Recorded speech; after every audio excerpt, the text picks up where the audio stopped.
Infinity war की ending में Thanos सभी स्टोन्स को कलेक्ट करके स्नैप करने ही वाला होता है। तभी वहां पर थॉर अपने स्टॉर्मब्रेकर से थैनोस पर हमला कर देता है, जो सीधा उसके चेस्ट में जाता है। और तब लगता है चलो थैनोस का और मूवी का दी एंड हो गया। पर तभी हम थैनोस की ये वर्ड सुनते हैं, You should have gone for the head. इस स्नैप ने पूरे मार्वल सिनेमैटिक यूनिवर्स ही बदल के रख दिया। Hello everyone, welcome to super access. क्या होता अगर थॉर इन्फिनिटी वॉर में ही थैनोस के सिर पर वार करके स्नैप होने से रोक देता, और तब एमसीयू का फ्यूचर कैसा होता? इस वीडियो में एक सिंपल थ्योरी को डिस्कस करेंगे, और ये सिर्फ एक थ्योरी है, इसलिए कुछ लोगों को पसंद आएगी तो कुछ को नहीं।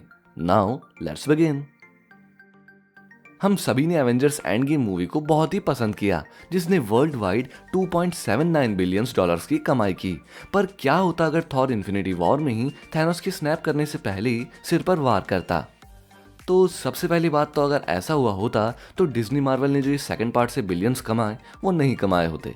बट जोक्स अपार्ट, अगर बात करें इसके बाद के इवेंट्स कैसे होते, तो अब न्यू इन्फिनिटी वॉर में विजन से माइंड स्टोन लेने के बाद थैनोस के पास सभी इन्फिनिटी स्टोन्स आ गए थे और वो स्नैप करने ही वाला होता है। तभी अचानक से थॉर थैनोस पर स्टॉर्मब्रेकर से अटैक करता है।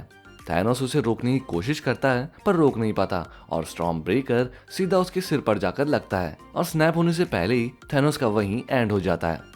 उसी तरफ टीम टाइटन यानी कि Doctor Strange, Iron Man, Spiderman, Drax, Star Lord और मैंटिस को डॉक्टर स्ट्रेंज अपनी स्लिंग रिंग का यूज करके अर्थ पर न्यूयॉर्क लाते। आगे इन्फिनिटी गॉन्टलेट और विजन की बॉडी को लेबोरेटरी में लाया जाता है, जहां ब्रूस कहता है कि शायद विजन को वापस लाया जा सकता है। वहीं इस समय एंटमैन जो क्वांटम रियलम में होता है वो क्वांटम एनर्जी हार्वेस्ट करता है, और ये काम होते ही जेनेट और हैंक पिम उसे बाहर निकालते हैं। इधर हॉकाई अपनी फैमिली के साथ हॉट डॉग एंजॉय करता है और उसे थैनोस के बारे में कुछ भी पता ही नहीं होता। अब यहाँ टाइटन से न्यूयॉर्क आने के बाद फ्राइडे टोनी को वकांडा में कुछ एलियन एक्टिविटीज के बारे में इन्फॉर्म करती है, और फिर से डॉक्टर स्ट्रेंज की हेल्प से टोनी एंड गार्डियंस वकांडा जाते हैं, जहाँ ओकोयो टोनी स्टार्क को पहचान लेती है और उन्हें पैलेस में लाती है, जहाँ बाकी एवेंजर्स भी प्रेजेंट है।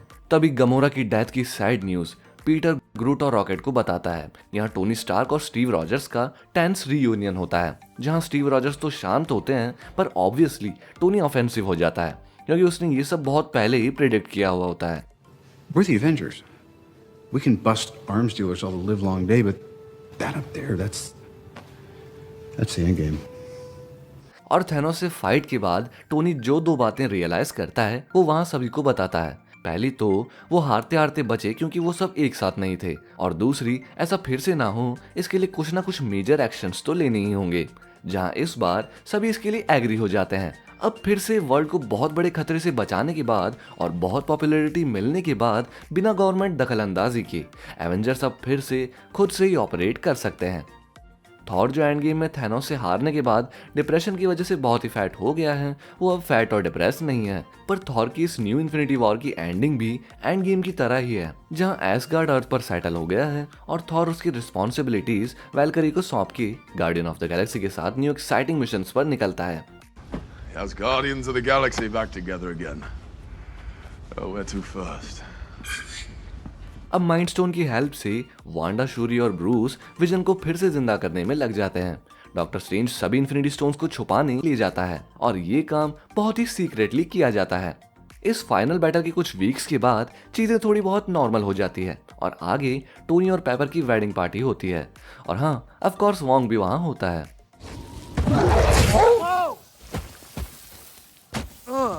Wong, you're invited to my wedding.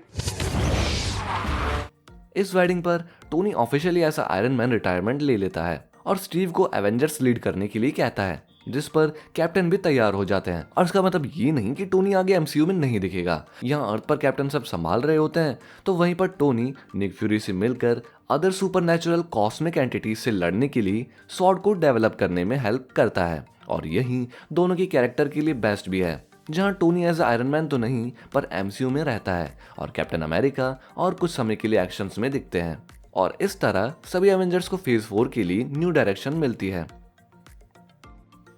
अब इसी न्यू इन्फिनिटी वॉर के साथ एमसीयू फेज 3 की बाकी मूवीज पर इसका क्या इम्पैक्ट पड़ता? तो बेसिकली इस न्यू इन्फिनिटी वॉर के बाद सभी मूवीज की रिलीजिंग ऑर्डर सेम ही रहती, यानी कि Antman and the Wasp next movie, जिसमें ज्यादा कुछ चेंजेस नहीं होते सिवाय पोस्ट क्रेडिट सीन के, जहां एंटमैन क्वांटम रियल्म में फंस जाता है और बाकी सब डिसअपेयर हो जाते हैं।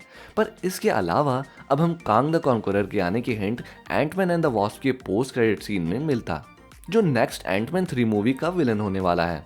नेक्स्ट कैप्टन मार्वल मूवी जिसमें भी ऑलमोस्ट सब सेम ही होता है सिवाय पोस्ट क्रेडिट सीन की, जहां निक फ्यूरी डस्ट में बदल रहे होते हैं तब वो कैप्टन मार्वल को सिग्नल भेजते हैं, पर अब उसकी कोई ज़रूरत नहीं होती। अब आगे Spiderman far from home MCU phase 3 की फाइनल मूवी होने की वजह से इसमें कुछ बड़ी चीज़ें तो ज़रूर होती और शायद इस मूवी में हमें देखने को मिलता मल्टीवर्स। इसी ग्रेट एडवेंचर के साथ MCU फेज 3 का एंड होता। अब आपको इसके बारे में क्या लगता है, आपकी क्या थ्योरीज हैं, मुझे कमेंट करके जरूर बताना। अगर वीडियो पसंद आई हो तो वीडियो को लाइक करे बिना मत जाना। चैनल पे अगर नए हो तो ऐसे इंटरेस्टिंग वीडियोस के लिए चैनल को सब्सक्राइब करना मत भूलना। मैं मिलता हूँ आपसे नेक्स्ट वीडियो में, तब तक के लिए बाय बाय।